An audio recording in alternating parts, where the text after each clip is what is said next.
We know that President Obama has some pretty strong feelings about Brexit. Could that come up at lunch with the Queen?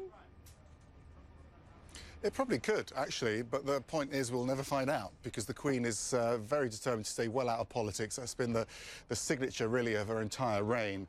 And I'm sure she'll express views to him, but we won't hear about them. We'll hear about them this afternoon after he's left here and he's gone on to Downing Street. He's got a bilateral meeting with David Cameron, and then there'll be a press conference with David Cameron and President Obama in Downing Street, and he's going to be asked lots of questions about this. It was always going to be the big talking point, but when the paper came out this morning and we all discovered this commentary, it was much more punchy than any of us expected, harking back to the war, saying that America fought for the unity that we have in Europe right now. They fought for the European Union. All these American lives that were lost in that war were for that sacrifice. And I have to say, one of the most extraordinary moments of this lunch so far, Christy, has been the fact that President Obama flew in on his helicopter and then was picked up by Prince Philip and driven off, and he's 94 years old. So I'm sure there was some nervousness amongst the White House staff as they saw him drive off with the leader of the free world in the passenger seat.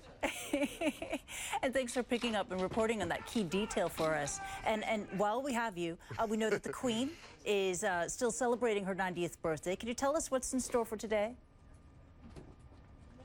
Well, she's not doing anything today apart from this lunch. We're assuming that the President will give her a present. But we're not getting any advice on what that might be or whether or not there is a present. But you can imagine it's a pretty hard person to buy for. So usually it's something, some sort of moment of American UK history or something that the President can bring over from the collection. But we have no idea whatsoever. So waiting to hear on that. There's so much secrecy around this lunch.